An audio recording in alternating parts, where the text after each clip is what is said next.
Bismillahirrahmanirrahim. Assalamualaikum. Apa khabar semua?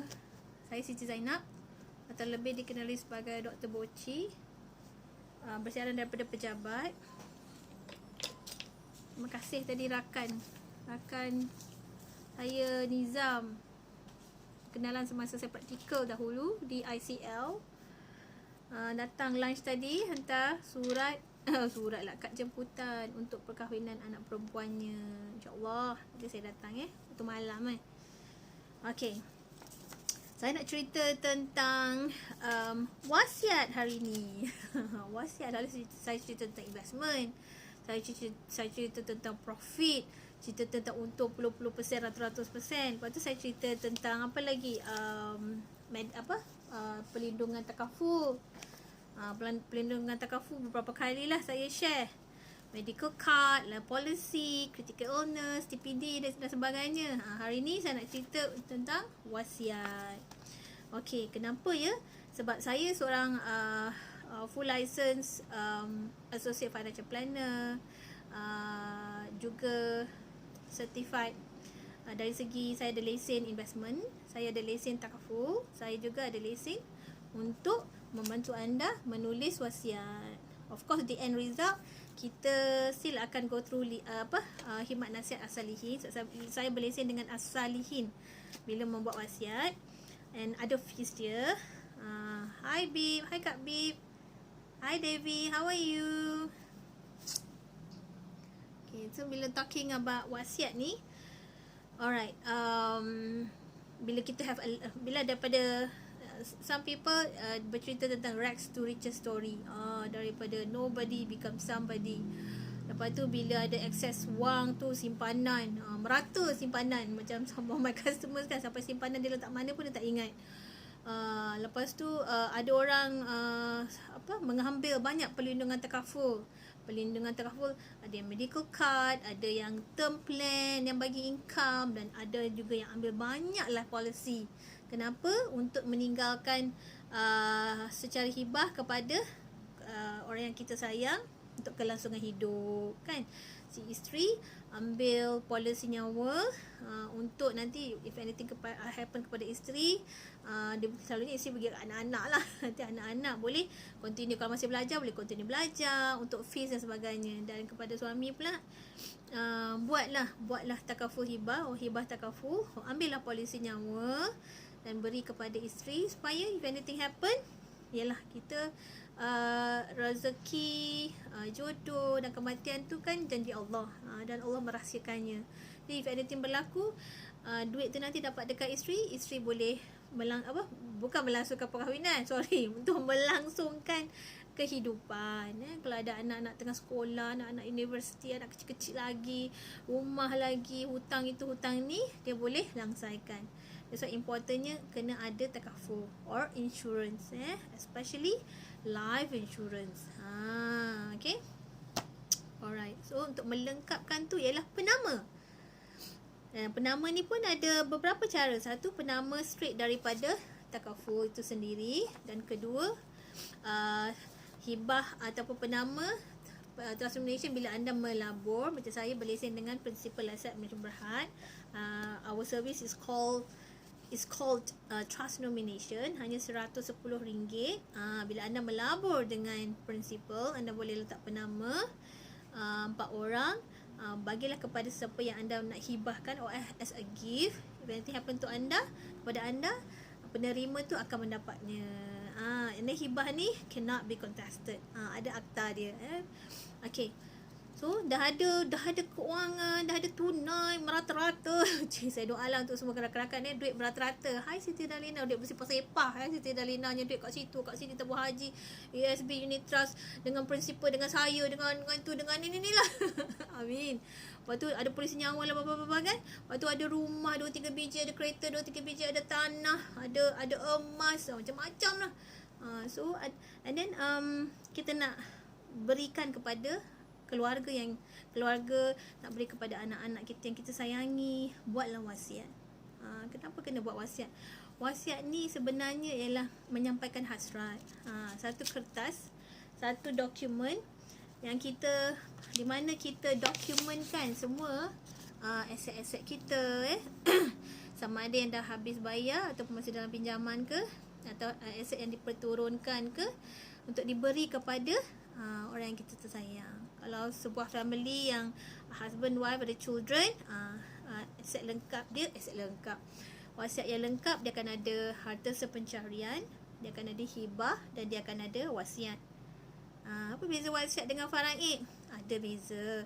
Bila tak buat wasiat, of course kita akan menggunakan faraid lah bila seseorang tu meninggal, dan macam mana nak buat pengiraan harta tu. Tapi bagi saya, suami isteri, si suami lah kena buat lah hibah. Saya pula nak beria cerita. Ya, betul, because when you marry your wife, your wife jaga you, jaga rumah, probably even jaga business, and anak-anak lagi kan. Contohnya antara yang perlulah hibah, perlu harta sepencarian sebenarnya. Antara dalam dokumen wasiat ada 3. Harta sepencarian, hibah dengan wasiat. Ulang lagi. So, guna kolom yang harta sepencarian tu untuk memberi sesuatu yang special kepada isteri anda. Isteri pun sama. Jika dulu rags to riches, sorry, berbelit. Daripada bekerja keras dengan masa mula kahwin kan, daripada sini, now after like 20-30 years begini kehidupan kan. So dah ada rumah, tanah, ada harta dan sebagainya. Gunakanlah kolom harta sepencarian untuk isteri memberi kepada suami lebih daripada yang ikut faraid, dan kepada isteri untuk memberi kepada suami untuk memberi isteri. Sebab kalau ikut faraid, isteri hanya dapat 1/8. 1/8. So nak memberi lebih, sebab kita tahu kepada sang suami betapa banyaknya lah usaha isteri tu, buatlah anda harta sepencarian. Antaranya rumah yang beli sama-sama, apa lagi keuangan, duit yang disimpan dan diberanakkan, bisnes yang berjaya bersama-sama. Itu semua boleh dibuat anda harta sepencarian. Okey, hibah ni, gift ni normally juga kita gunakan bila antaranya ialah aset-aset yang dah tunai, bukan dalam pinjaman. Cuma baru ni saya baru dapat confirmation daripada Tuan Haji, siapa nama bos kita hari tu, Tuan Haji Aziz Haru. Ya Allah, sorry, nama dia panjang. So Tuan Haji kata dah boleh buat hibah dah, senang. Even rumah-rumah yang ada loan, asalkan rumah itu ada MRTT, ada loan, ada takaful lah, boleh buat hibah. Kenapa pula hibah? Tadi harta sepencarian kolom hanya untuk suami dan isteri. Isteri bagi pada suami, atau suami bagi pada isteri. That's nama dia harta sepencarian. Dia bukan anak isteri, anak dengan mak dengan anak. No, it's wife to husband, husband to wife. Harta sepencarian. Jika sebelum berkahwin tu memang, contohlah si suami tu dah memang sangat kaya, maybe dia dah ada value 10 juta, atau lepas berkahwin dengan nama isteri, nama dia Aminah, 10 juta jadi 20 juta. So 10 juta yang dia accumulate di dalam perkahwinan dia dengan Aminah, itu boleh dibuat harta sepencarian. Dan nak bagi lebih pun boleh. Sebab macam saya mention, wasiat ialah penyampaian hasrat anda, ditulis dan didokumentkan. Nak buat pun bukan susah. Ni saya punya format. So nanti call saya 012-390-6050.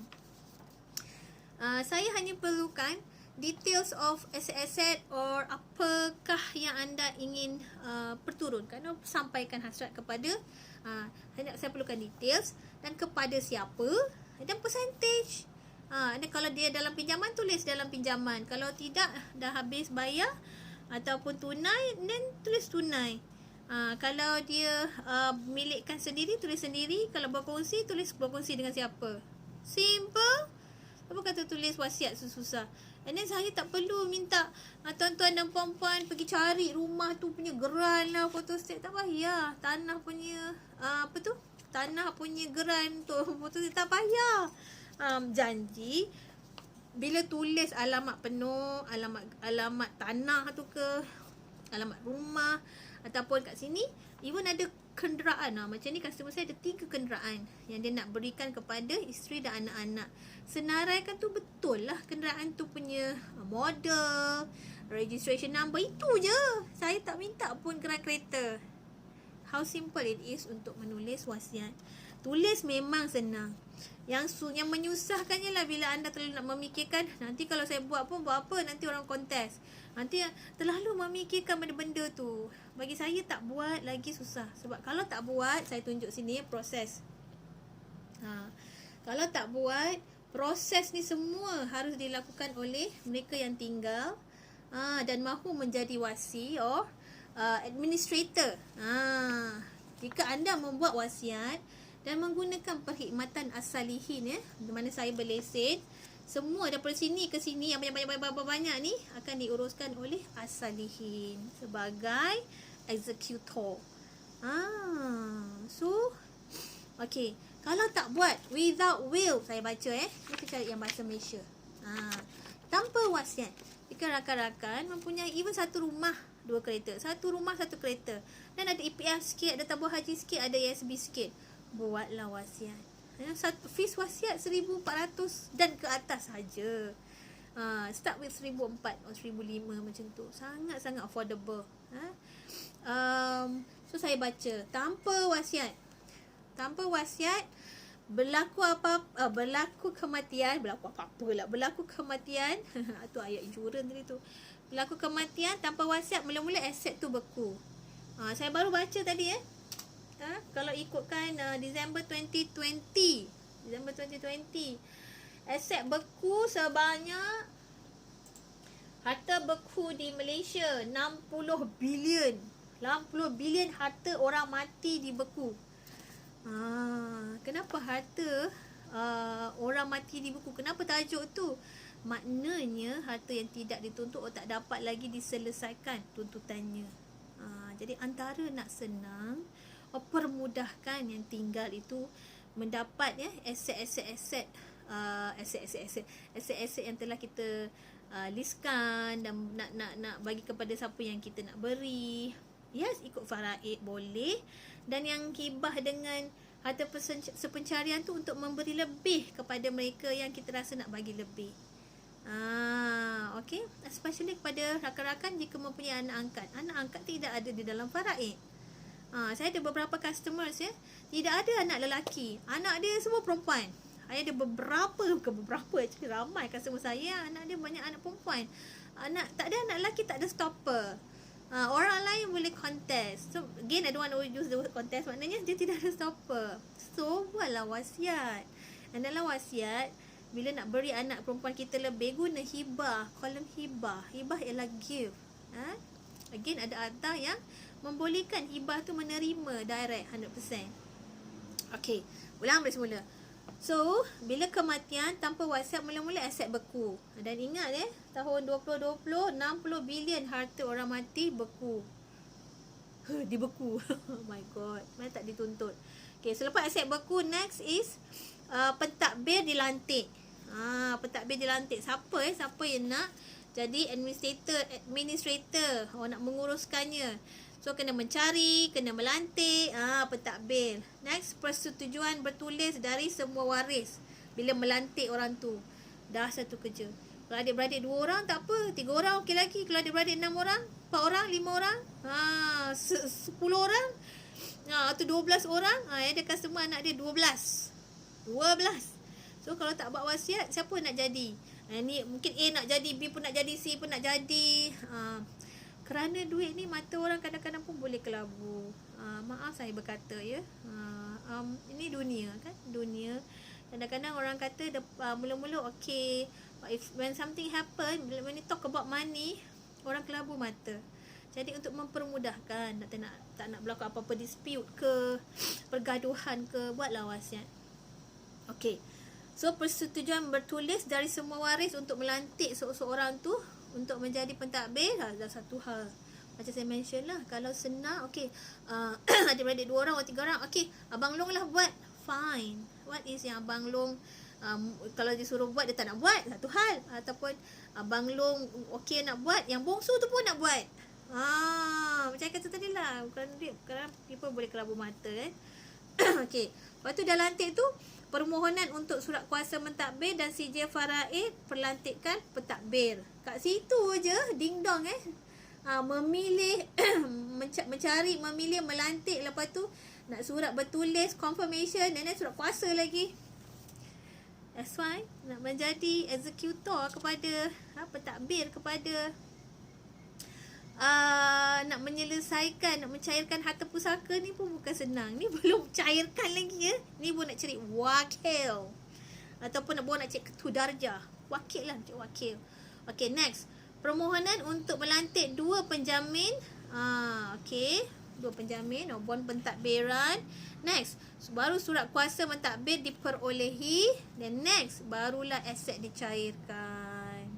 So, jika tak buat wasiat, ding dong buat semua ni, it can take up to 5 years, 5 tahun. Dan kalau saya nak baca ni, 5 tahun ni antara yang cepat. Kenapa dia cepat? 3 bulan hingga 5 tahun ni antara yang cepat. Jika kita berjaya memilih, melantik, bersetuju, bertulis semualah tentang seorang pentadbir. What if macam tadilah, nak melantik tu pun satu cerita. So senang, gunalah perkhidmatan As-Salihin. Saya bantu anda. Saya berlesen bersama As-Salihin. Boleh call saya 01239060. Saya tolong anda untuk listkan ini. Ni actually my own format. Sebab ada borang-borang dia. Sorry, borang dia berkepuk-kepuk lah. So saya simplify kan. Listkan dulu details of the asset, or simpanan ke, kereta ke, takaful ke dan sebagainya. Nak beri kepada siapa, berapa percentage, ownership macam mana. That's it. Lepas tu dah confirm ni, bolehlah ambil masa seminggu, sebulan ke, tengok betul-betul dah confirm. Dan kita submit dekat As-Salihin. Akan go through beberapa level. Confirmation okay, sah.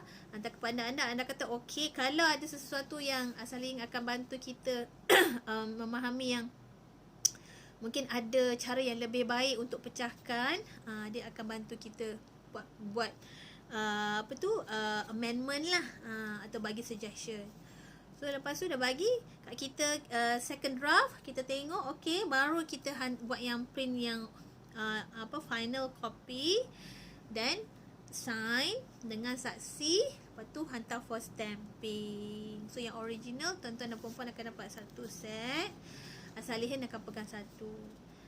Saya as a consultant, saya tak pegang, but saya akan ada record lah tentang tuan-tuan dan puan-puan punya request ni. Macam saya mention lah, wasiat ni ialah sebenarnya menyampaikan hasrat. Don't think so much on if I do this, yang ni bergaduh ke, ataupun again the word contest lah apa. You tak buat lagi, buat dulu. Buat dahulu. Okay. What if I tak ada anak lelaki, I ada anak perempuan seorang aja, I pun seorang aja, because saya ada customer, prospect. If you are watching, nanti give me a call again or later I call you lah. Dia single mother, dia ada seorang anak perempuan dan dia nak memberikan semua kepada anak perempuannya. Kepada anak perempuannya seorang boleh diuruskan. Nanti kita talk nanti kita siapkan your paperwork. Boleh tidur malam, don't worry, insyaAllah boleh buat, kita boleh uruskan. Okay.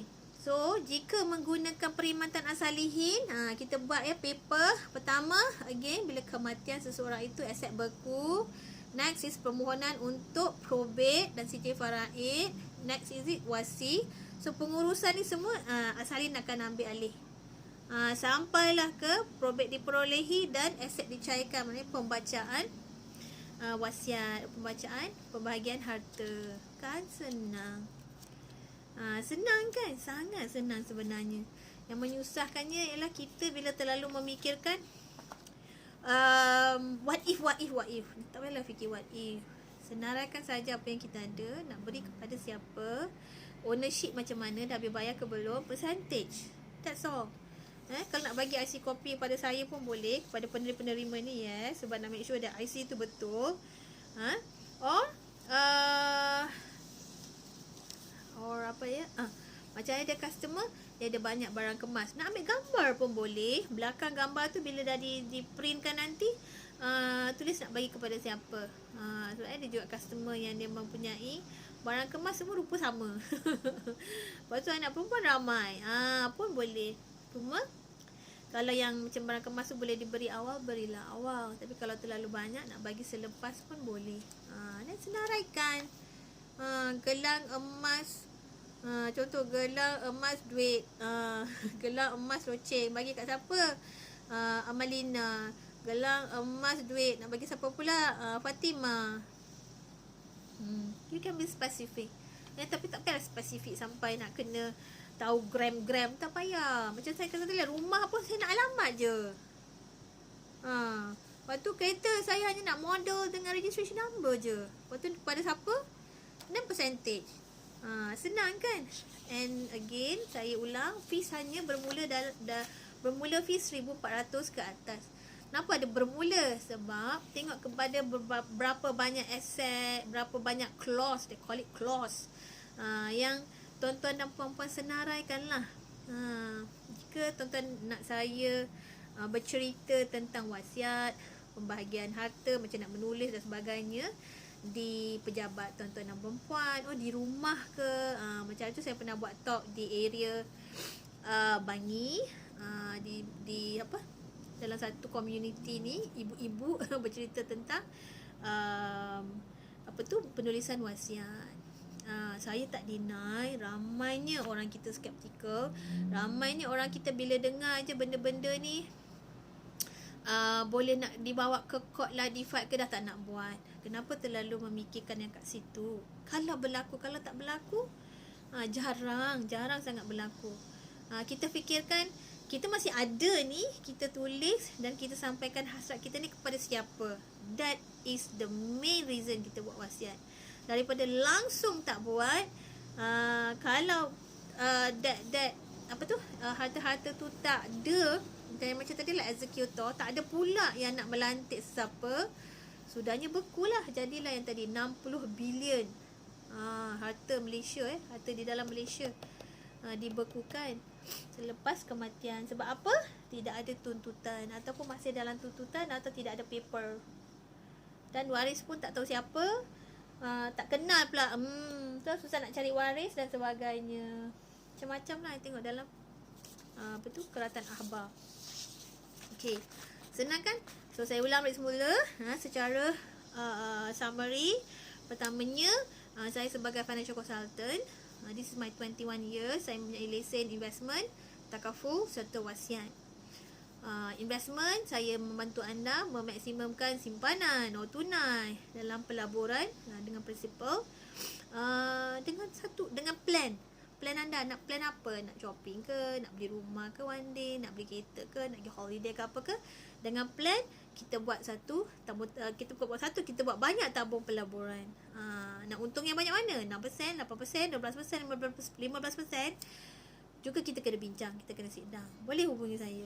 Kedua, saya mempunyai lesen perlindungan takaful, di mana cover life policy, medical card, endowment, ataupun simpanan yang bagi income setiap tahun tu ke pun ada. Dan hari ni saya zoom ke As-Salihin, which is wasiat. That is my third financial service. Third services. Okey lah. Perkhidmatan saya nombor 3 itu menulis wasiat. Actually membantu anda menulis wasiat. Okey. Saya berlesen dengan As-Salihin. Dan cara dia sangat senang. Bila kita berjumpa nanti, saya akan bagi table ni kosong. Saya akan guide macam mana nak mengisinya. Macam tadi lah. Bahagian rumah, apa alamat rumah, alamat rumah-rumah, kenderaan, model, registration number dan sebagainya, account bank, akaun simpanan, list semua list down. Kalau ada benda-benda lain, stok, barang kemas, apa lagi, harta harta lain, tanah pusaka dan sebagainya, tulis. Lepas tu jangan lupa bagi kat sini pun ada kolom ownership, sendirian ke, kongsi ke dan sebagainya, dalam pinjaman ke, tunai ke. Next column is nak beri pada siapa. Ujung sekali percentage. Kalau tak ada sesiapa nama nak bagi, harta banyak boleh bubuh nama saya, Siti Zainab Muhammad Zaini. Ha ha ha ha. Melawak lah kawan-kawan. Melawak je. Okey, senang kan? Lepas tu last kali kita summarizekan nama-nama kepada semua penerima. Nah, siapa penerima yang tuan-tuan perempuan yang dah senaraikan tadi tu, dengan IC number. That's all. Lepas tu kita dah buat ni, kita hantar ke Asalihin akan go through, looks good. Dia akan buat draft, tengok lagi sekali, that draft tu okey, baru print final copy, tuan-tuan puan isi, sign dengan saksi, lepas tu hantar stamping. Original tuan-tuan dan puan boleh pegang satu, Asalihin pegang satu. So in the event of kematian, nanti Asalihin akan uruskan yang dua step pertama tu, semua Asalihin akan uruskan. Lepas tu dia akan panggil untuk, bila dah selesai lah segala urusan paperwork, dia akan panggil pewaris-pewaris untuk membacakan pembagian harta. So nanti Asalihin akan tengok lah, ada tak kita income tax yang belum bayar, dia akan bayarkan. Ada tak hutang apa, zakat yang kita belum buat ke apa ke, dia akan bayarkan dulu. Dia uruskan itu, dan selebihnya dia akan cerita dengan pewaris-pewaris. Okey. So kalau tidak, tak menggunakan perkhidmatan administrator, contohnya Asalihin, kena buat sendirilah. Banyak kalau biru cair ni semua kena buat sendiri. Okey. So ini memudah cara untuk menyampaikan hajat kan kepada isteri-isteri dan suami-suami, ataupun even anak-anak ke kan, nak menulis surat kepada ibu bapa. Suami boleh tulis surat kepada isteri, isteri boleh tulis surat kepada suami. Kata-kata terakhir, bukanlah kata tempat tulis tu meninggal. So puan, saya tengok siapa yang buat wasiat dengan saya ni semua panjang umur lah. Saya belum ada lagi customer yang claim. I have heard that konsultan lain punya klien-klien ada yang dah claim, tapi maksudnya saya punya customer panjang umur, sihat walafiat yang menulis wasiat dengan saya. Boleh lah tulis. Kalau sebelum ni depan-depan susahnya nak say I love you ke, sayang ke, grateful ke, terima kasih ke, susah nak sebut depan-depan. Buat surat, kata-kata manis anda masuk dalam envelope, bagi kat saya. Tak apa, saya tak baca, sealkan, dan itu akan disimpan dalam peti anda nanti. So bila anda tak ada nanti, siapa nama dekat envelope tu? Kalau it's for your wife, dia akan beri pada your wife lah. Saya boleh imagine nangislah si isteri membaca kata-kata akhir suami, dan begitu juga suami membaca kata-kata yang terpendam, I would say lah, daripada isteri. Okay. Ada jugalah yang customer allow saya baca surat-surat tu. Sedih lah saya baca tu pun sedih. Mana isteri pesan pada suami, ada yang membenarkan suami kahwin semula dengan persetujuan anak-anak, berbagai lah pesan. Yang suami pula pesan kepada isteri macam mana kan, jaga anak-anak, jaga harta, bla bla bla. So sweet. So ladies and gentlemen, that's a simple summary on wasiat. Jika tuan-tuan dan puan-puan ingin saya membuat talk tentang wasiat, saya akan bawa tim saya, which is tim Asalihin, di tempat anda untuk bercerita tentang apakah dia wasiat, apakah dia harta sepencurian, hibah, dan hukum faraid. Kita bukan menidakkan hukum faraid, bukan. Masih lagi menggunakan faraid, cuma kita mempelbagaikan lagi, menambahkan lagi, kita menggunakan hibah untuk memberi kepada mereka yang tidak ada dalam waris faraid kita. Contohnya apa? Mereka yang mengambil anak angkat. Anak angkat tak ada dalam hukum faraid, tidak ada dalam faraid. So kalau customer saya yang tidak ada anak, dia ada 2 anak angkat tu, tidak akan ada dalam faraid. Jika berlaku pada apa-apa kepada bapa dia, kalau ada datuk tu, anak-anak dia won't get anything selagi datuk tidak menulis wasiat, which I believe datuk tu dah tulis. Okay, so alright. Thank you for the thumbs up. You like the simple talk? We can talk more. Again, you can give me a call 012-390-6050, dan boleh juga PM tepi. Nanti kita bincang lebih, bincang in details. Bye everyone. Have a great Tuesday today.